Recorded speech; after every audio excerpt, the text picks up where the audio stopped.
운동을 하기는 해야겠는데 어떤 운동을 해야 할지 막막하셨죠. 걷기만 해도 아프고 발을 내딛기만 해도 무릎이 아프고 쑤신데 계속 걸어도 되는 건지 더 안 좋아지는 건 아닌지 걱정되셨을 겁니다. 나이가 찰수록 많은 분들이 동일한 증상을 겪고 힘들어하고 계실 겁니다.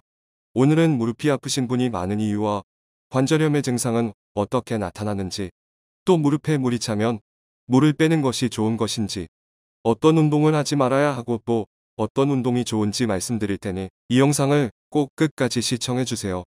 우리는 시간이 지남에 따라 노화를 겪는데요. 노화는 사람마다 다르게 나타납니다. 관절의 노화도 시간이 간다고 해서 사람들에게 동등하게 나타나진 않고 조금씩 다르게 나타나게 되는데, 시기는 다르지만 겪게 되는 과정은 유사한 데가 있습니다.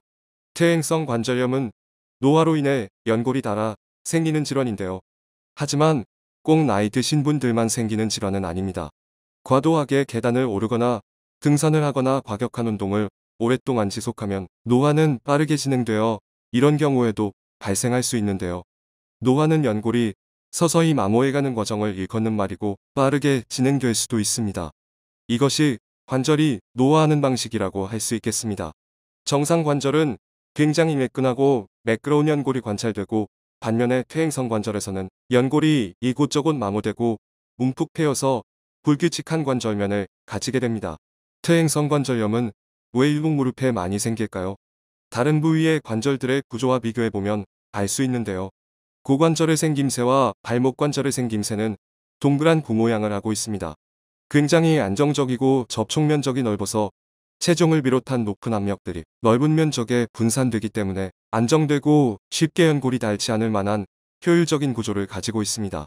한편 무릎 관절의 생김새를 살펴보면 평면 위에 둥근 것이 올라가 있는 구조입니다.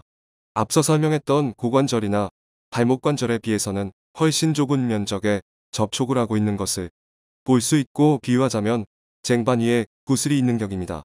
이러한 뼈의 모양에서 기인하는 안정성이 불안정하기 때문에 연골판이 제대로 기능을 해야 무릎이 비로소 완전한 기능을 할 수 있게 됩니다. 연골판에 문제가 생겨 찢어지거나 파열이 생기게 되면 무릎 관절은 뼈의 모양에서 비롯되는 불합리한 역학이 그대로 작동하여 연골이 빠르게 마모하는 경과를 겪게 됩니다. 그렇다면 퇴행성 무릎 관절염의 증상은 어떤 게 있을까요? 무릎 관절염의 증상은 바로 무릎 통증인데, 병이 진행될수록 전체에서 특정한 부위가 집중적으로 아파오게 되고 안짱다리로 휘어지신 분들이 많기 때문에 안쪽이 아프다고 하시는 분들이 많습니다. 연골에는 신경이 없기 때문에 통증을 연골로부터 느끼는 것은 아니라 주변 관절면이나 인대나 뼈연골이 닳아서 뼈가 노출되게 되면 그런 조직에서 민감하게 통증을 느끼게 되는 것입니다. 또 하나의 흔한 증상은 무릎이 붓는 것인데요. 이것은 연골 세포가 파괴되면서 수반되는 현상이고, 유입되는 독성 물질들을 희석시키기 위해서 우리 몸에서 자연스럽게 만들어내는 일종의 방어 기전입니다. 예를 들어 우리 눈에 먼지가 들어갔다면 이 물질을 제거하기 위해서 우리 몸이 할 수 있는 노력은 당장 눈에서 눈물이 나오기 시작하는 것인데요. 우리 점막은 자극을 희석하기 위해서 물을 만들어 씻어내려는 성질이 있습니다. 무릎을 감싸고 있는 활액막도 마찬가지의 역할을 하는 것이고, 따라서 관절염이 심하고 활동을 많이 했을 때 무릎에 물이 차고 묻는 것은 통증이나 병의 원인이 아니라 그건 역시 또 하나의 방어 기전의 결과일 뿐입니다. 그렇다면 무릎에 물이 차게 되면 제거하는 게 좋을까요? 물을 제거하려고 노력하시는 분들이 많이 계실 텐데요. 그런 치료를 반복적으로 하는 것은 별로 도움이 되지 않는다고 합니다. 물론 부어있던 관절의 물을 빼내면 통증이 확 가라앉고 굉장히 좋아졌다고 생각하셔서 이런 시술을 반복적으로 하시는 분들이 많은데요. 빼보신 분들은 아시겠지만 빼고 나서 다시 차는 데는 불과 얼마 걸리지 않습니다. 활동을 계속하면 금방 붓게 되고, 이런 절차를 반복하다가 균이 들어가게 되면 치명적인 감염성 관절염이 되고, 그것 때문에 감염을 제거하려는 수술을 해야 합니다. 또 감염을 제거하는 수술을 한다고 해서 관절염이 낫는 것도 아니기 때문에 굉장히 고통스러운 경과를 겪게 됩니다. 특수한 상황에서 어쩔 수 없을 때 한 번쯤 해볼 수 있을지는 모르나 반복해서 하는 치료로는 추천하지 않는다고 합니다. 그러면 치료를 하면 무릎 관절이 이전 수준으로 돌아갈 수 있는지 궁금하신 분들이 많을 텐데요. 연골 안에는 혈관이 없기 때문에 연골 세포들은 주변 조직들과 혈액을 통한 교류가 없어 재생이 엄청 느리게 진행됩니다. 이처럼 연골은 살아있는 조직이기는 하지만 살아있는 조직이라고 보기에는 굉장히 대사가 느리고 한 번 손상되면 복구하는 성질이 대단히 떨어지는 조직입니다. 그래서 엄밀히 말하자면 손상된 연골이 다시 완치되는 일은 약물뿐만이 아니라 수술을 통해서도 좀처럼 가능하지 않은 일입니다. 우리가 무언가를 해서 좋아진다는 사실은 다시 젊었을 때처럼 좋아진다는 말은 듣기에는 굉장히 매력적인 말이지만 발생하기에 어려운 일입니다. 그런데 우리가 나쁜 습관 또는 하지 말아야 할 행동들을 함으로써 우리의 몸을 급속도로 나쁘게 만드는 일은 많이 있거든요. 예를 들어 지나치게 많이 걷는 것은 이미 관절염을 가지고 있는 환자에게는 대단히 해로운 활동입니다. 많이 걸음으로써 연골의 파괴를 가속화시킬 수 있는 것이죠. 그래서 많은 분들이 즐기는 걷는 운동보다는 관절염 환자에게는 수영이라던가 또는 제자리에서 타는 실내 자전거와 같은 저충격 유산소 운동을 권장드리고 싶습니다. 저는 수영이 가장 이상적인 운동이라고 생각하는데요. 하지만 수영장이라는 특별한 공간에 가야만 즐길 수 있는 운동이고 보통 번거로운 것이 아니니 아마도 매일 하기에는 어려움이 있으리라고 생각해서 자전거도 함께 추천드리고 싶습니다. 하지만 자전거를 잘못하면 오히려 무릎에 통증을 유발하는 경우가 있으니 주의사항을 말씀드리겠습니다.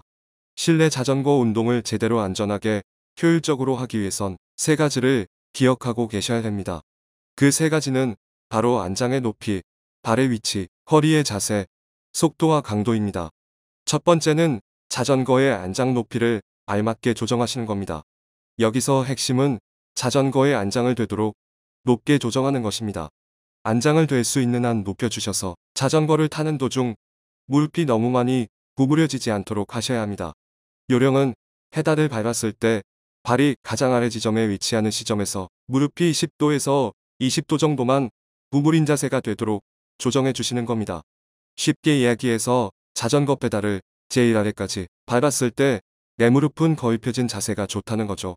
그렇다면 왜 실내 자전거 운동 도중 무릎이 과도하게 굽혀지면 안 되는 걸까요? 무릎이 굽혀지는 각도가 커질수록 무릎 앞에 슬개골과 뒤에 있는 허벅지뼈 사이에 가해지는 힘이 커집니다.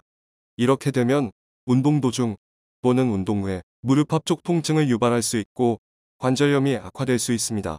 두 번째 포인트는 페달을 밟는 발의 위치와 자세입니다. 페달은 최대한 발중앙부와 만나게 해주시고 발 전체로 페달을 꾹 밟는 느낌으로 운동하셔야 됩니다. 그러기 위해선 페달에 달린 발등 덮개 안쪽으로 발을 깊숙이 넣어주셔야 합니다. 발을 페달에 대충 걸치고 발이 앞쪽으로만 밟으시면 안 됩니다. 또 한 가지 중요한 점이 발의 자세인데요. 자전거 페달을 밟을 때 발을 11자로 놓는 느낌보다는 발 앞쪽이 서로 모이는 느낌으로 운동해 주시는 게 좋습니다. 즉, 양발이 알파벳 A 모양으로 되는 것이 좋다는 거죠. 대부분의 무릎 관절염 환자분들은 무릎의 바깥쪽보다는 무릎의 안쪽이 관절염이 더 심하게 진행하는 경향을 보이기 때문에 발을 A 모양의 느낌으로 모아주시게 되면 운동 시 무릎에 걸리는 스트레스가 무릎의 안쪽으로 쏠리는 것을 어느 정도 막아주게 됩니다. 따라서 관절염에 통증에 대한 부담을 덜고 운동할 수 있게 됩니다. 마지막 세 번째 포인트는 허리 자세입니다. 허리는 반드시 세운 채로 운동하시는 게 좋습니다. 특히 원래부터 척추가 안 좋으셨던 분이라면 허리는 굽히지 말고 최대한 세운 채로 운동하시는 것이 중요합니다. 또 허리가 안 좋으시다면 기왕이면 등받이가 있는 실내 자전거를 이용하시는 것이 더 좋습니다. 이렇게 매일 운동하시고 점차 운동에 익숙해지시면 조금씩 운동하는 시간을 늘려나가십시오.